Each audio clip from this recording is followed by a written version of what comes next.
Welcome into the DNVR Avalanche podcast. We got Meghan, we got Eric, we got Rudo coming to you live on another Avalanche off day. But, interesting developments going on both in Avalanche land and around the world.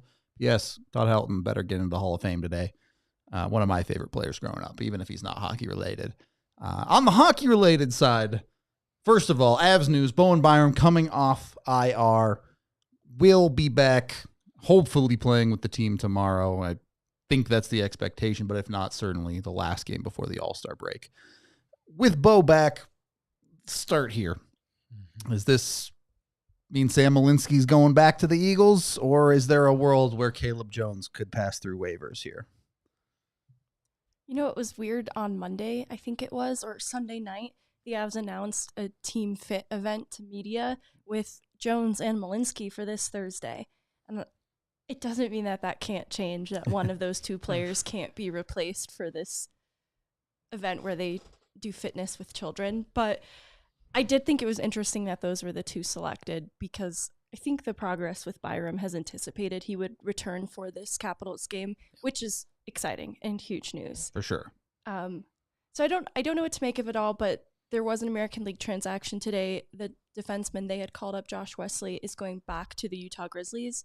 So it does still feel like math's adding up here. Somebody's coming back to the Eagles to help replenish things.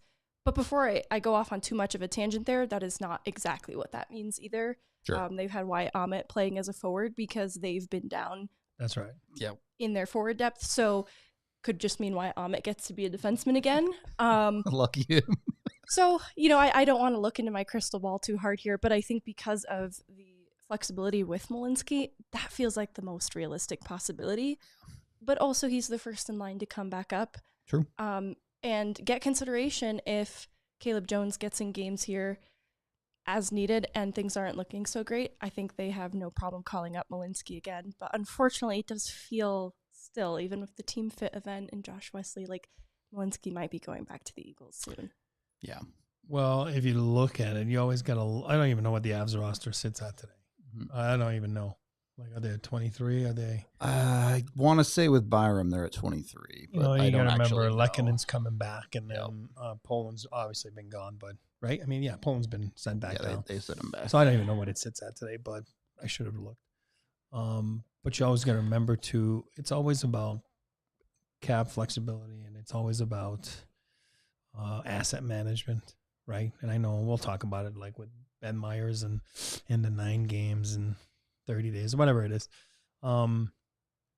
Sometimes easier said than done. And always look at what's ahead. So if you look at what's ahead for the Avalanche, it's a week off. Yep. So do the math. Sam Malinski's getting sent back anytime.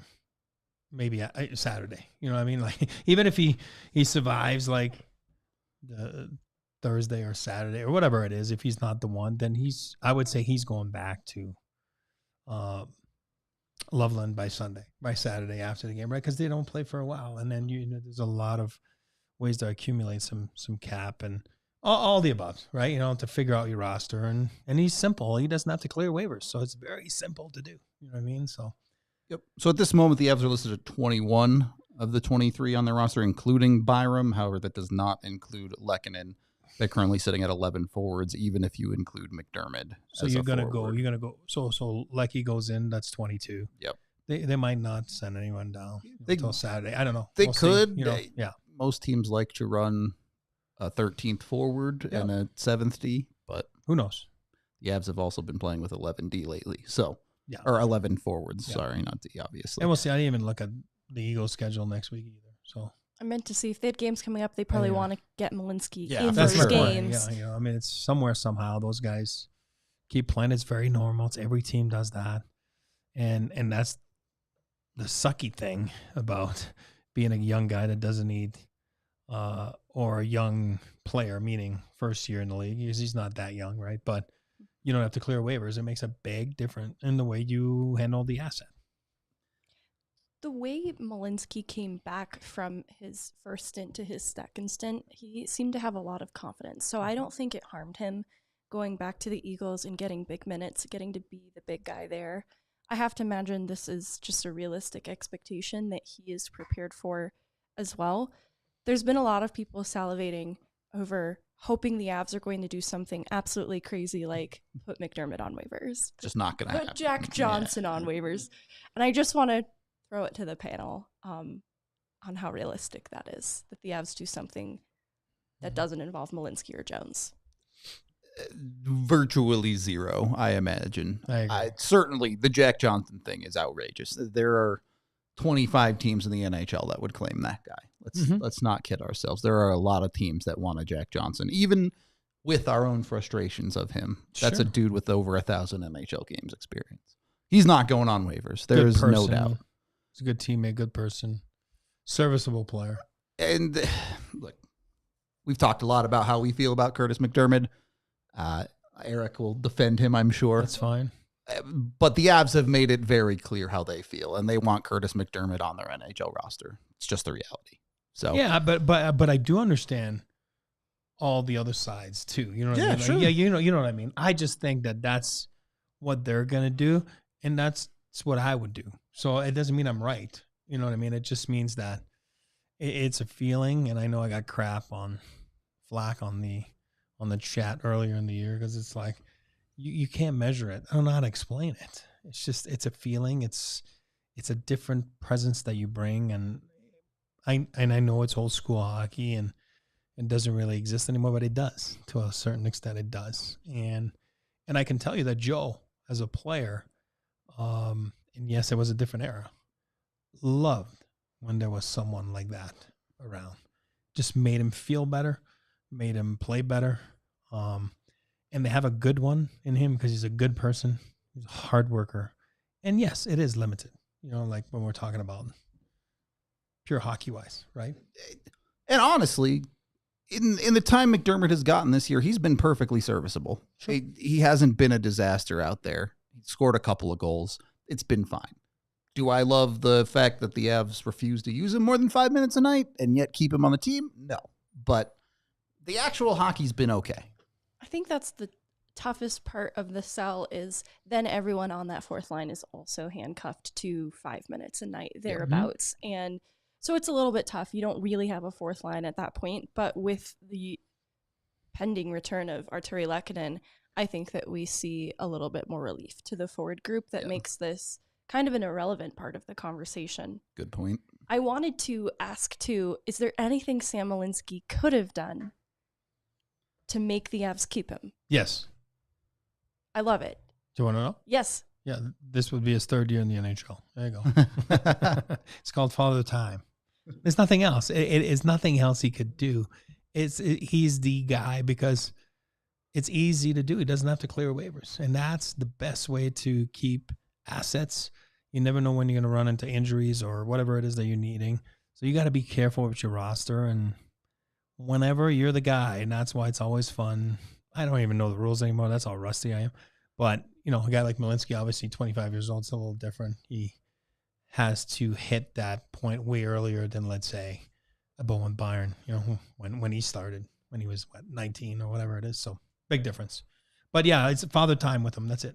I was going to say the only thing you could do is go full Nancy Kerrigan on Bowen Byram or something. No. Oh, I hate it. You trip him on the way out to the car. Georgiev's allowed to do it. That'd be hilarious. The unfortunate answer there is no. The answer would have to been for him to stick right now is become a completely different archetype of a defenseman. The Avs clearly want a true defensive D on their bottom pairing, and especially with Bowen Byram coming back, that's going to be Jack Johnson. I think even further than that, Caleb Jones fits that archetype more as a direct replacement for Jack Johnson. Malinski will be in the NHL again. I think he will find a permanent job in the NHL soon. I don't know if it'll be with the Avs. Do you think he's trade bait, Rudo? I think he might be. Oh, I hate it. So And that's awesome. Then good on him because he put himself in that position. And no, good on the. he did, because I do think as far as evaluating his performance with the Avs through this point, it's not as if it's been without mistakes, but for the production to be there, we've watched players whose identity is the production come to the NHL and not be able to translate it. And this is something later in the show that Schneekloth talks about, how Malinski, at 25 years old, so he is not an 18-year-old prospect, has been able to translate his game. And I think that is something that he should pat himself on the back for. And for Sam, the three of us and AJ, and we were all there in Vegas, right? And we talked about it. In Vegas, the job he had to do was stand out because you are 25 years old. You're supposed to stand out. You have really nothing to gain, stock value, except hurt yourself. I mean, honestly. So he did do well. And then it was the exhibition game where he was okay. You know what I mean? And then his first call-up, better. And then this time, so now he's better. Just look at the ascension he's had, you know what I mean, since the rookie tournament. So I think it's awesome. I think he's put himself in the right position. And if you look at his development, yes, it's probably quicker and faster than some guys, but he's also 25. There's a big difference. Smart kid, went to college. I'm not saying you need to go to college to be smart. I'm saying he's a smart player. You can see his play, that he's a smart kid off the ice, smart kid on the ice. So obviously it's been a little bit quicker than other guys. I know we're mostly talking about prospects today, sure. but I do want to flip and talk about Byram as well here. With 2 games leading into the All-Star break, he will sit at 41 on the season. His career high is 42. It's the most he's ever played in a season. I think there's been some disappointment in Bo this year with maybe expectations being higher on both ends of the ice for him. Can he get to where the Avs fan base wants him to be? And where do the Avs, the NHL team, want him to be? I mean, I'll jump in first quickly, I think he's been, and I like him, he's been very average, right, at best this year. He's had some struggles. He's had some good games. He just falls in the middle to below. If I'm going to evaluate his season, he is a big part of this team. Like if you look at the Cup run 2 years ago, he was fantastic. So that's what you're going to compare him to all the time, because why wouldn't you? You have to. This is what he showed you in crucial moments under pressure. He showed you that he can do this, and that's what he is. And then you would think that, he's just going to go like this. Hasn't been quite that way. Now, if you look at the season 2 years ago when they won the Stanley Cup, he was hurt, he was out, he was whatever. So, but what we remember is what? There's those 20 games in the spring, right? And this is what you get when you're on a championship team, when you are on expectations of winning the last game, being the last team standing. This is what the Avalanche are. He's going to be judged on what he can do now, and for me, you're part of a team. So he's been on a little bit of a break here, right? He's had a couple times he's been out of the lineup, and you should be fresh. There's a break coming up next week. I think you owe it to your teammates. And, there's guys like Kale, for example, that have been banged up a little bit this year, right? Play banged up and logging a lot of minutes because Sammy's been out, Bo's been out, So I do believe that this is a key guy coming down the stretch, and he's going to have to roll up his sleeves and pull up his pants and play some big boy hockey, and hopefully starting tomorrow, because you owe it to your teammates to see, to show that, hey, I'm here, I can help out. And there is a level. Now, if he doesn't reach that level, then the Avs flounder in the playoffs, whatever it is, then you got decisions to make, right? You know what I mean? And say, okay, what do we do here? Yep. As we know, because we said about the Von Tays, somewhere, somehow they're related. They're tied in together, right? I mean, of course. I don't care what people say. The reality of that situation is Bowen Byram will never be a top pairing D in Colorado. So right there, they're binded together.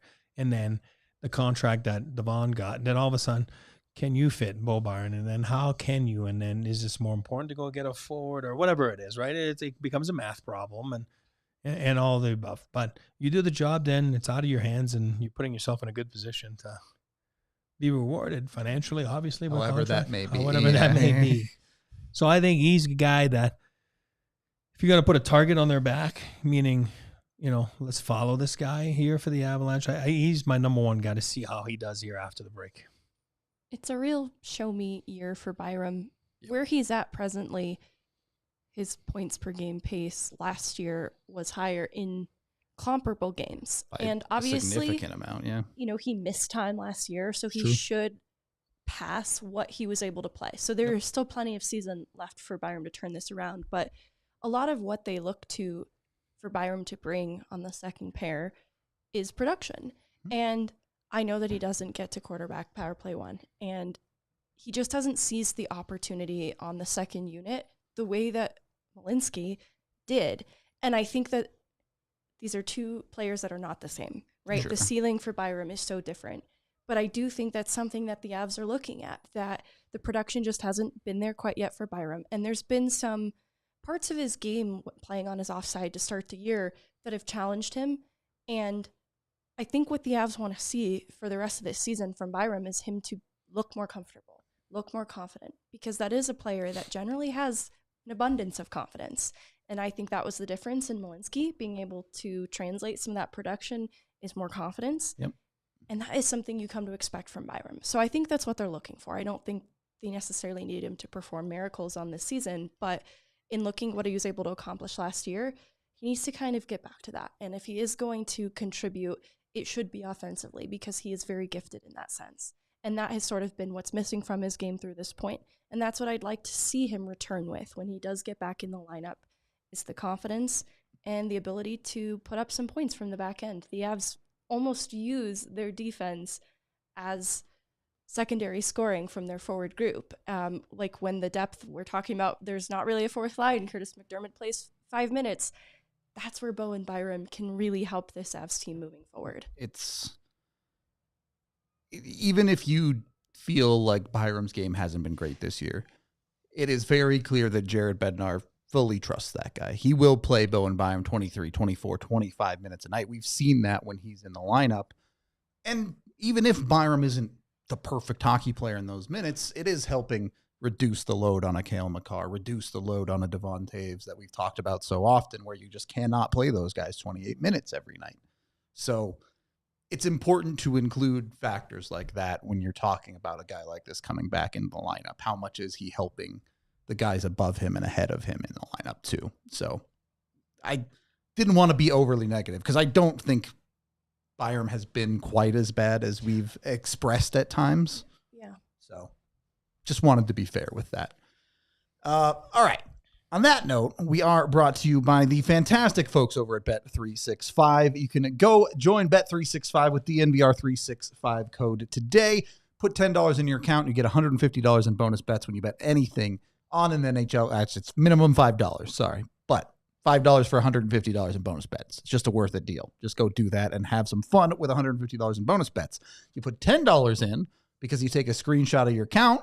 You send it over to promo at thednvr.com, and you get a free DNVR shirt. I can't really see it because I got my hoodie on, but I got a Tornado shirt on today. Yeah. You can go support Sammy G. Represent. Or any other shirt, whether it's Avs, Nuggets, Broncos, Rockies. Who knows? There might be a Todd Helton Hall of Fame shirt after today that you can go get for free when you sign up with Bet365 and the DNVR 365 code. Go get on it today. Of course, you must be 21 or older, physically located in Colorado. And if you or someone you know has a gambling problem, call or text 1-800-GAMBLER today. Then, when you make some money off of Bet365, go hit up High Plains Strains. If you live in northern Colorado, they are the dispensary for you. They have a ton of amazing deals when you use code DNVR, either online or in store, including $80 ounces, Veritas 8s for $25, a bunch of other amazing sponsorship things that I totally know right now for sure. What I do know is they have 3 different locations, one in Log Lane Village, well, it's just a struggle today, chat. That's the way it goes. One in Garden City and one in Sedgwick. So if you live up there in northern Colorado, make sure you hit up High Plains Strains. They also have Mammoth cartridges for $15 and exquisite extracts for $40. Remember to use that DNVR code too to let them know we sent you and get those amazing deals when it comes to High Plains Strains. Their online ordering is the easiest way to go. Second period of the DNVR Avalanche podcast. we do have a Bet365 Never Ordinary Top 5 breaking down the hottest prospects in the Avs system right now. Megan, you put this one together if you want to run us through it. Absolutely. I had to shout out the player that made his NHL debut. Naturally. And he's 24 years old. Wow, those are words. 24 years old. Captain coming out of Western Michigan. Goal scoring matched Adam Fantilli in his last college season. He made the jump at the end of last year, got in a couple American League games, impressed us at the rookie tournament from what we saw of him. And then he went with just 1 assist in the American League through this point. He just got his first goal with the Eagles, but it came after his first NHL goal. So I wanted to shout him out because this is just an example of the Avs front office hitting some home runs with the college free agency market that they dipped into. Yep. Because you're looking at an Eagles forward group on the whole that has drafted players like Alex Bocage. They're not playing every given night, whereas Jason Polin is. And even though the production wasn't there, they still turned to him, called him up, and he was able to impact an Avs game where they needed that scoring. And I think it's a great cultural fit. That's a part of the scouting that I think they're doing, too, in bringing about players like this from college. And I just wanted to shout him out. He's on the rise. I think that it's not a player you necessarily want to see get called up terribly often because it means something has happened. Injury has affected the Avs forward group. But I liked what I saw of him in very limited window, right? Like he was kept on a short leash in his time up with the Avs, but he also seemed to fit pretty well and impact the game in a way that we haven't seen the Martin Kaut, Mikhail Maltsevs of years past in their limited opportunity. And that's what I think made Jason Polin a standout prospect. I'm going to steal one of Eric's favorite phrases here. Polin is a guy who knows exactly who he is. There you go. He knows exactly what he has to do to find a role in the NHL, and it's not be the 30-goal scorer that he was in college. It's go out there, run into stuff, be physical, do things like forecheck, and then if you can add a goal or two on top, that's how you get people to notice you, and you say, hey, maybe we give this guy a second look down the line. But he also understands that the reality is, especially on a team like the Avalanche, he's going to play a bottom 6 role. So I really, really liked his time with the Avs. I think of the range of forward call-ups we've seen this season, he has probably fit the best with, the Pavel only got 1 game, and I thought he fit well too, but we really didn't get to see enough of him. But you look at guys like Olausson, you look at guys like Tufte. Are they maybe higher skilled? Do they have more potentials of their game? Maybe. But they also don't do some of the things that you need to do in the NHL as a bottom 6 player. So that's where I thought Polin really fit with the Avs. Okay, I'm going to give him even higher praises. I love it. So this is a guy, I'm going to put my scouting hat on, management, so we go to rookie camp. Oh, I like him. Right? And as you should. And to Megan's point there, he scored 30-some goals last year in college hockey. He's 24 years old, So people are like, oh, God, he's a goal scorer. No. He's not. It's a different league. It's like the American Hockey League is a different league than the NHL. College is a different league. It's when you're looking at him now, the Avs people, Battaglia and those guys are going to watch him last year. Can he fit into our lineup for whatever, call it 40 games a season? Who knows? 20 games. What can he bring? He's got that bite. If something happens and he gets the puck in front, then we just saw it. He can shoot the puck, he can score. And that's what differentiates him, with maybe other college free agents. And Diaz clearly were attacking last year guys like that, right? Pavel, big scrap last night. Was it 2 nights ago? Nice scrap. Yeah. I mean, I'm just saying, he's getting out of his comfort zone. I'm not for violence, Yes, that. You are. I'm just saying, it just, it's not something you do in college. It's not. He's trying to show what he can do. So to get back to Poland, and he's got just as many goals as Fantilli. Whatever. Fantilli's a 17-year-old kid. You're talking about 7 years of difference between Poland and guys like, it's crazy. It's like Celebrini this year. Like, oh my God, this kid's 17 years old. He's dominating college hockey. It's unreal. That's why those guys are top 2 or top pick overall. So Poland, to get back to him, and I'll get back to the Avs fourth line that we were talking about 10 minutes ago. The Avs fourth line is different than some teams, other teams. They got McKinnon, they got Rantanen. Those guys are going to play 25-plus minutes. Yep. I don't care if they get the best fourth line. All of a sudden, these guys are playing under 20 minutes. They're going to be knocking on the door and be like, hey, This is not how we do it. This is not me, Nate McKinnon, do it. I don't play 19 minutes. You know what I mean? Like it's 29 on my back is the number of minutes. The number of minutes. It's not going to work. So the Avs are built a different way. They're built top heavy. I agree. And that's what's going to make them win. Just remember that. It's like it made them win. Yes, they had some depth 2 years ago. We'll talk about the cadre and everything. But what I'm saying is Poland's a perfect fit for me. Ask me if I care that he had 0 points in the American Hockey League before. No, 0. Because I know that he can get called up and play 5 minutes at best and make a difference in those 5 minutes, whether by being physical or by putting the puck in the net, because he does have that touch. So for me, it's a great signing.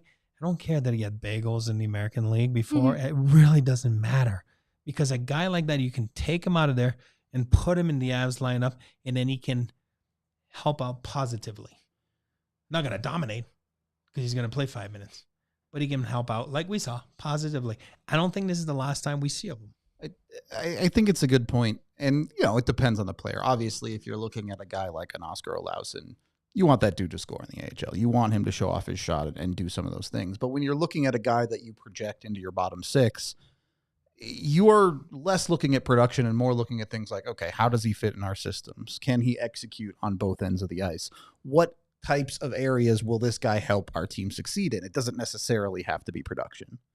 Yeah, he missed some time for injury He too. did. And so I don't think the lack of production was of any concern to anybody, just getting him healthy. And I like that they gave him a chance, because there was a reason they brought him here in the first place, and they wanted to see it realized. Good fit. On to number 4. All right. So here we go. I don't think his stats jump off the page at you at this point in the year, but he missed about 5 weeks with a lower body injury. And the Eagles had a real goaltending problem this year. Arvid Holm was really bad. Wasn't quite what they expected him to be. And in some ways, Trent Miner, I've always sort of rallied behind him. He has had opportunity then to get in front of Arvid Holm for the backup position, which is great for Trent Miner, but bad for the Eagles. Justus Annunen is the clear starter, and you can see a difference in how the team plays in front of him. They are just so much more comfortable and confident with Justus in net, and it hasn't been a bad year for him. There's been, injuries that the Eagles have battled, though, so defensively, Justus has faced some of the most shots of any AHL goaltender, despite having played some of the fewest games. And so there's definitely a lot of traffic in front of his net, but I think that the randomness of the American League, like in facing that high volume, is actually really great to prepare him for the NHL, where I think it's going to be a lot more structured in front of him. And he still has a 906. Like, Justus Annunen has played great for them, especially coming back from injury. They sweep this last weekend, and and he's in that second game. There's just so much more confidence with him in net. I know the Ottawa game wasn't necessarily the best showing for him, but I think the plan, had he not been injured, was to see him sooner than we did. And I'm excited to see what he makes of the back half of this year, because I don't doubt that we would see him get maybe another start with the Avs. It's really a very simple conversation for me. The Avs have 3 goalies with an NHL start this year. One of them has a save percentage above 900. Well, it's exactly 900. And that's Justus Annunen. The other 2 guys, their save percentage starts with an 8. Now, is Justus Annunen's sample size extremely small? Yes. But at the same time, if he's got the best stats of the 3, why not give him more starts? Why not give him more opportunities? Certainly, at least as a backup in the NHL. The whole Annunen situation really baffles me, and I get that the injury was particularly unfortunately timed for him, but this is a guy you drafted in the 3rd round. This is a guy that you have developed as the Avalanche for multiple years now, and for some reason, they just can't seem to bring themselves to give him a real opportunity in the NHL, and I just don't understand it. I'm a big fan. I think circumstances this year... Circumstances brought it to where we are today. I do believe the goal was to send him down, make him get some starts, and then at some point bring him back up. Obviously, the injury slowed things down. I think where the Avs are in an organization, meaning they want to be at the dance, not only be at the dance, but they want to be crown champions of the dance, right? They just want to have the crown. Yep. prom queen, whatever you want to call that. What is it called? I didn't go to prom. So prom king queen's and queen. good, yeah. Prom king, prom queen, whatever it is.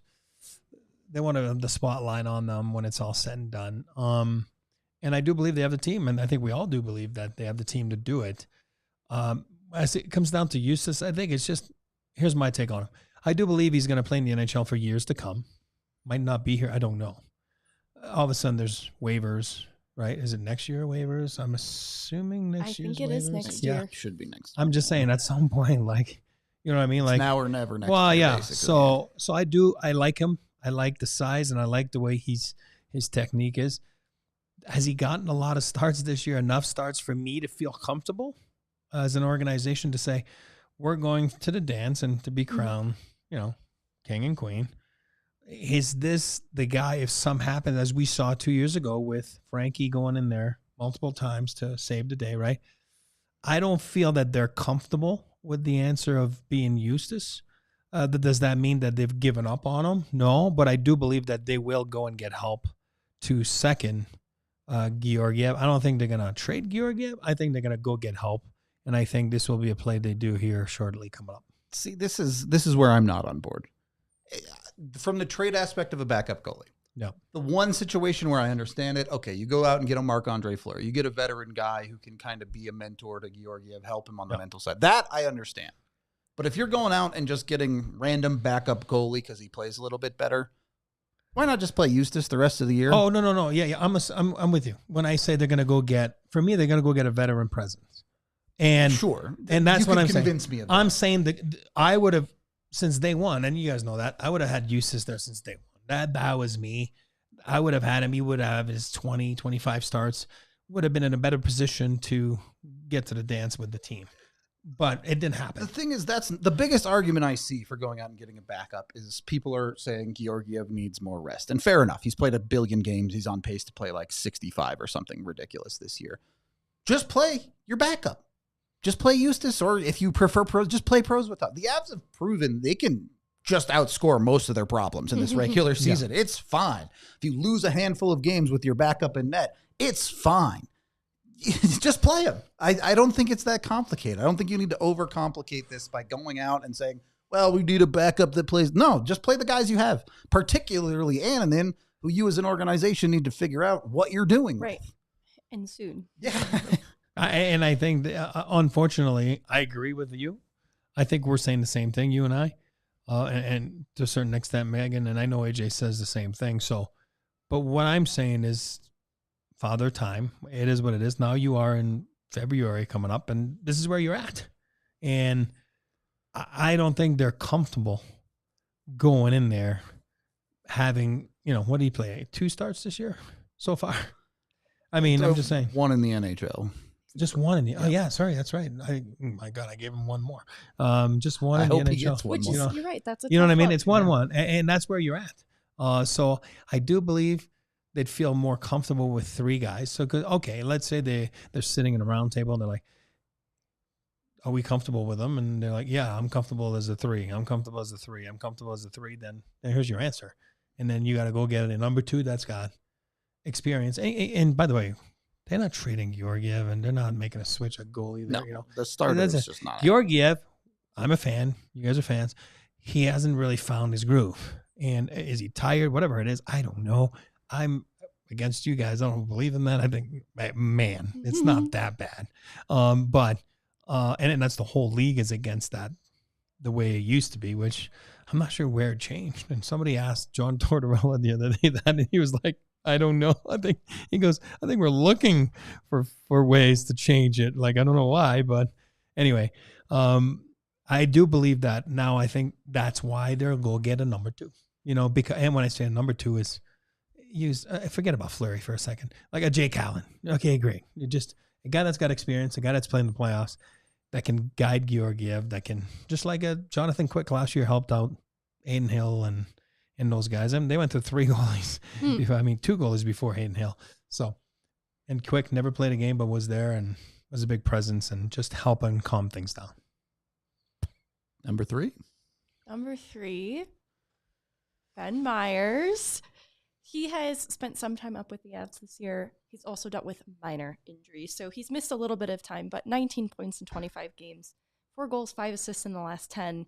He's winning draws. He's playing as a center up there in Loveland. Obviously, when he's come to the Avs, sometimes he gets put on wing. But the production has started to come through for him. And something we can talk about after the list is the overall lack of goal scoring for the Eagles, especially coming out of the new year. So Ben Meyers has really helped to turn it around for the Eagles, get them back in the win column with some production that they were desperately needing. This is my real trade bait guy for the Avs prospect core.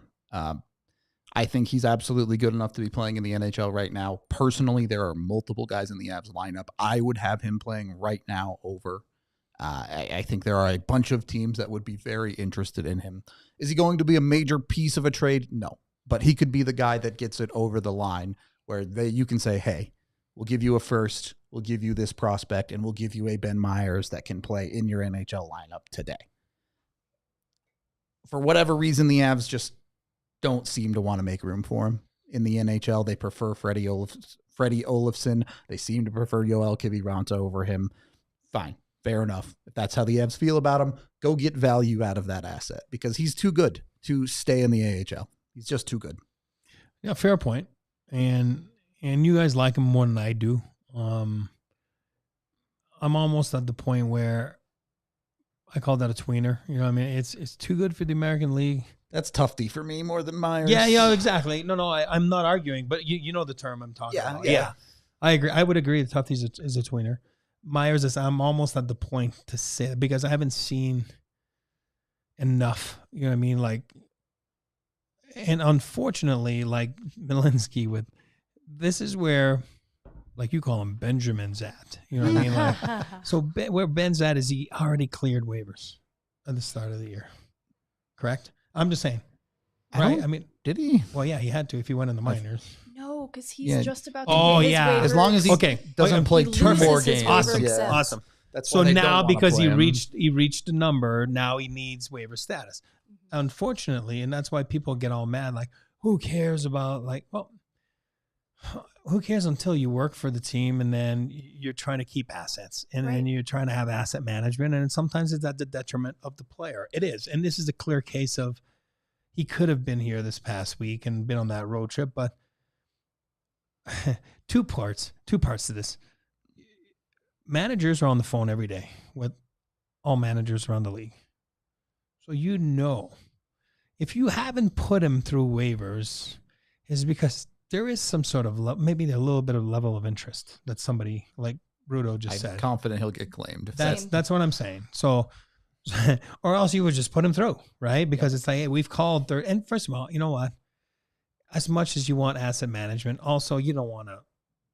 There's feelings in there too. You don't want to just retain someone and at a detriment of their career and everything. So somehow there is a little bit like I think Steve Yzerman is one of the best at that, and I think the Avalanche are good like that way. I don't think they would ever. But right now, the situation they were in with a little bit of thin up front, you don't want to lose him because quite frankly, they think they're going to lose him, like you said, because they would have put him through. And then sometimes you're like, you know what, so be it. If he gets claimed, then awesome, because no one's giving me an asset for him. They're kind of waiting, you know what I mean? Because they're not stupid. They're like, well, you're at 9 games. People do the math. I mean, you got teams on every team looks at people's rosters and their depth charts, and you know where everything's at. So you never got caught like like on the phone, and all of a sudden like put your pants down, like, oh what? Oh okay.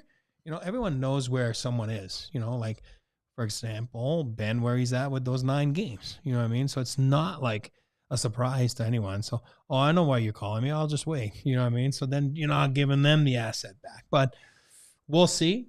Rosters are going to start moving up here with the trade deadline and everything. So things will have to be done. We'll see. Do I think you're right? Do I think he's better than a couple guys? Yeah, I'm not a Kiviranta fan. So for me, he's better than Joel Kiviranta.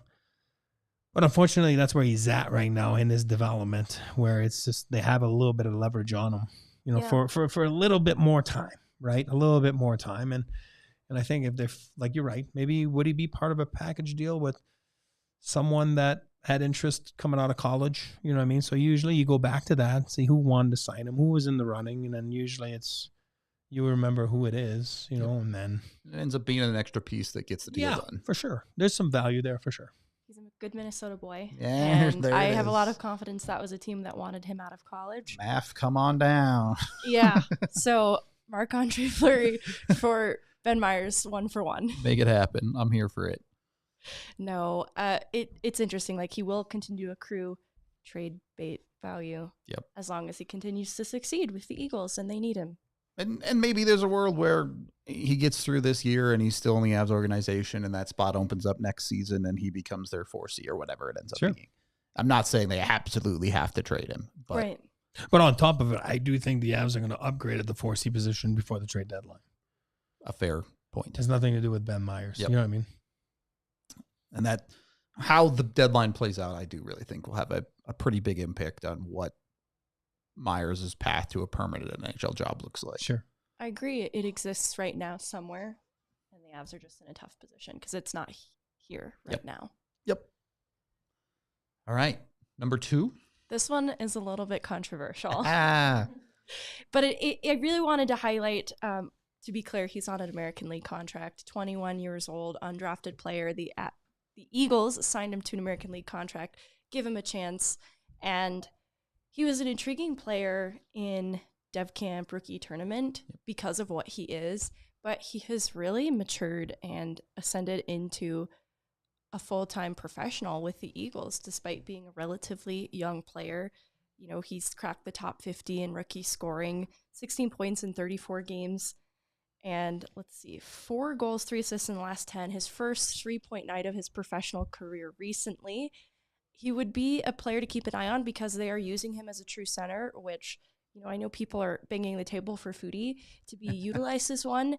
That has just not been how his pro career has played out. But Ivan, he's starting to win more draws too. That was something we were looking for in the rookie tournament. Yep. And he's getting a lot smarter than at the face-off dot.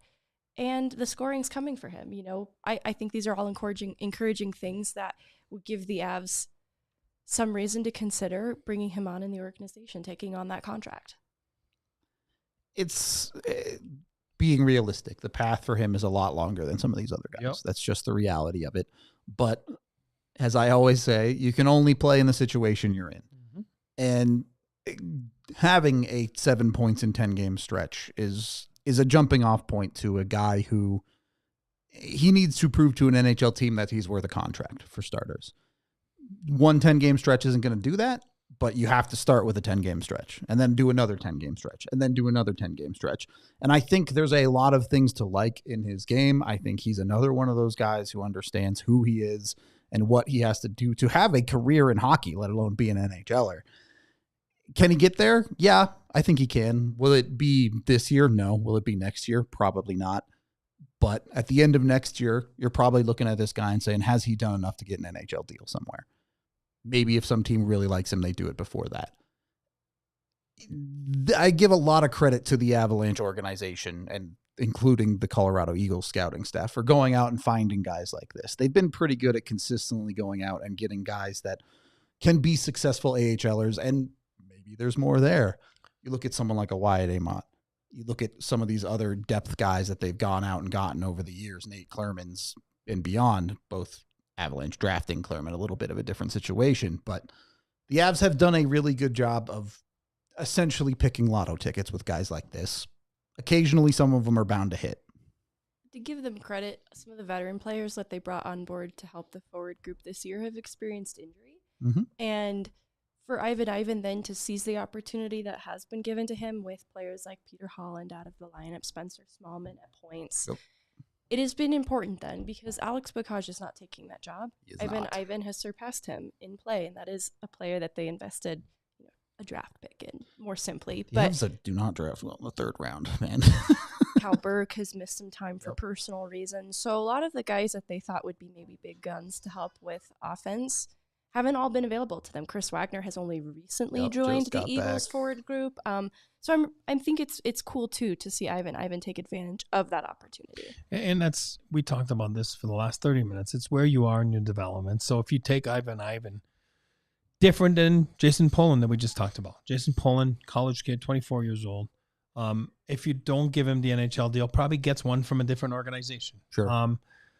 Take Sandlin, doesn't get the NHL deal, but even though he's in the same situation as Poland, he's probably not as far development-wise as Poland is, so he gets the Ivan deal, which is an American League deal. Ivan comes out of junior hockey. They see something. It's a late development, like late bloomer. Hey, let's take a chance on this guy. Kid has to be willing to do it. The agent has to be willing to do it. Team has to be willing to do it. Let's have a happy marriage here. You're on a two-way. This is where you're going to be this year, and maybe next year. Again, he's 21 years old. You're not there yet like those other guys, and you have to treat it. I always say to guys in the American League, because I've been there, you want to compete with your fellow, I want to say classmate, but teammate. But at some point, you can compare yourself because everybody's in different situations. And I think Sandlin, different situation, more like Ivan, and then Steinberg, more like Poland, right? Where it's, okay, he's a draft pick. Are we signing him, not signing him? You decide to sign him because he's got a little bit of bite, a little bit of kind of like Poland. He can score. Maybe he is that guy, but then Poland, I'll beat him from what they saw since Vegas. You know what I mean? And then all of a sudden, who gets the call? It's that. And that's what's called having depth and having options and having different types of paintings down there, not all the same. Oscar Olofsson is different. I think he's by himself in his own painting. You know what I mean? I think he's just a different type of player than the guys we were just talking about, and sometimes that's good, you know what I mean? Because you're the option when something goes down and you're going to be the guy called upon, where if they need a guy for 5 minutes, maybe there's 3-4 guys in the same boat, where Olofsson's different. You know what I mean? Like I can't see Olofsson play 5 minutes a night. I don't think he can do it. Won't be effective. Yeah. You're just having a jersey, so it's not going to work. So that's where I'm at with. It's a good segue to mention Oscar Olofsson, because the first person on this list is actually still in juniors. The same team that Oscar Olofsson played for. Cal Ritchie has had an impressive January that I just need to talk about it. I'm not going to start getting ahead of myself that this has some sort of this year implications for Cal Ritchie. He should be scoring at the clip that he is in juniors, and it's 20 points in 10 games for Cal Ritchie. He's been extremely productive for the Oshawa Gens, and he's a first-round pick. He should be dominating juniors, and he is. It's great to see. Obviously, we didn't get to see much of him because he was nursing an injury, so to see him return to form and seem to be, like, he's not even a shadow of the player he was. He might be better than he was. So he's not only come back from injury, he's come back seemingly 100% healthy and producing better than ever. Yeah, I was very skeptical of Ritchie as a first-round pick when the Avs drafted him. I felt like he was a guy that I don't know if he really did anything at an elite level. But we said at the time, hey, if he comes back from this shoulder injury that he'd been playing through all of last year and he puts up big numbers and he plays like a guy who dominates that league, okay, you can start to see it. And that's exactly what he's done. Since his return this year, he has been nothing short of spectacular for Oshawa. Truly, on all phases of the ice, a dominant hockey player in that league. Now, does that mean he's ready for professional hockey? No, not necessarily. He still is playing against kids that are his own age. He hasn't had the opportunity to play against men. It's not like the NCAA where you play against some older guys. But for that league, I don't know that you can ask him to do anything more than he's done this year. I agree. I think it's the best way you can put it. He's doing what he's been asked to do. And he's at the level where the Avs, for one, expected him to be at. That's why they took him in that spot, because everybody, you talked about it saying, if he becomes what he is now, then it's like, all right, that's what they saw. Then all right. Then right now it's a good pick and it's on pace to become something. Yep. It is kids game. It's a kids game, junior hockey. And then now we'll see how he does next year and then where he's at in his development. And some guys take longer and then some guys end up in the American League. And I love the American League. I'll say it again. I think it's awesome. I wish everybody spent time down there, at least 20, 30 games. I don't care if you're a first-round pick or it's good. It's good for you. It's good for your development. But now you're seeing it with Olofsson, where this is his third year down there. Yeah, I know he's European. It's a little different, but it is his third season, correct? It is. I think his first year. Why do I feel like he didn't play a full complete year? Yeah, did he? I think his first year might have burned. I remember because he came after Oshawa was out of the playoffs, and he got in some games. So last year, this year. Here's what I'm going to say about him. Now it's the dog days of February, and it can be tough mentally. Like, I'm not getting the call up. What does he have? One game this year with the big team? Yeah. Remember, you got called. That was one game. Yeah, it's just one. And then you're looking around and guys are getting called up. And I'll tell you one thing. I said it, the hardest thing to do is not compare yourself. So you're like, I'm not getting a call. What's going on? It's hard. And, and it becomes tough mentally. And I think that's where you separate a little bit.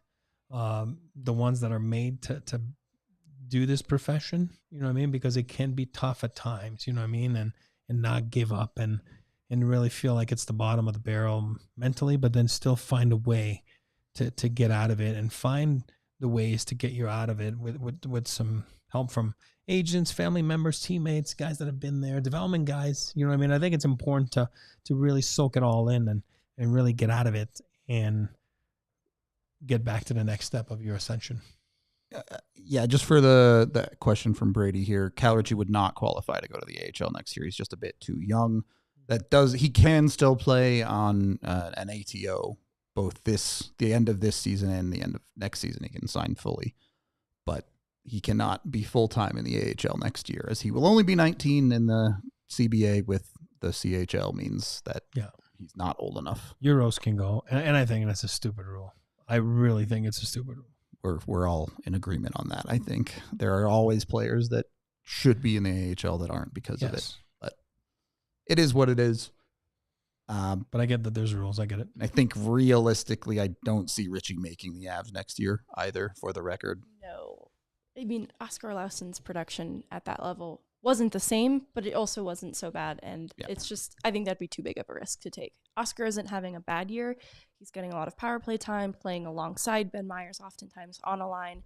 I think 16 points in 35 games, not bad, just not strong enough to stand out from the pack and make this top 5 list. Yep. All right, that was our Bet 365 Never Ordinary Top 5. Thank you, Meghan, for doing that. That was actually awesome. I'm really glad we had that conversation.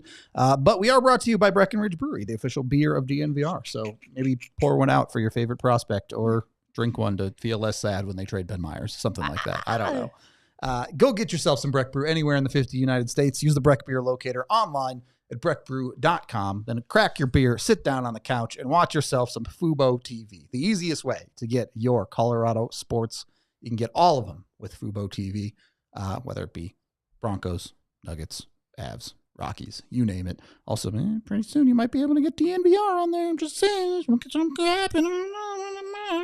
FuboTV.com/DNVR. You get 15% off your first month of Fubo Pro. Go check them out. Go get with them. They have over 1,000 hours of DVR time that comes included with it. There is a free trial. There's no permanent subscriptions. You're not locked into anything. You can cancel at any time. Super easy to use with Fubo to get over 140 channels of live TV, sports, movies, television shows, news, you name it. Go check them out. Again, FuboTV.com/DNVR. Third period of the DNVR Avalanche podcast. We'll be pretty quick here because we have run a little bit long, but that is okay. Looking at the Avalanche lineup, looking at the prospects that they have, realistically, who do you guys think will be the next prospect to have a significant impact on the Avalanche lineup? You're not allowed to say Sam Malinski again. Go ahead. I'm going to give you the floor there. Let me think. It's a genuine tough question because I think it's going to be hard to find room for any prospects down the stretch of this season. Right.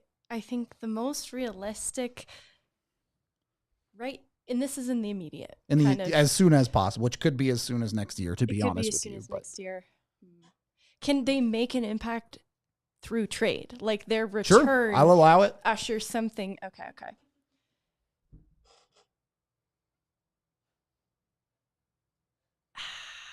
I don't like my answer. It's Eustace on it. Oh, yeah, okay, fair. That's going to be mine. Sean Beers, would take it back. I don't think he can make an impact. impact now. I haven't but heard that name. That's not a name. You brought up trade impact. You're right, I did. I think Annunen is definitely a fair one, though.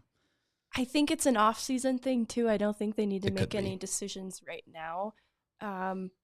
But if there isn't a future plan that can utilize him, they've invested a lot of resources in his development, and I think it has been better year by year.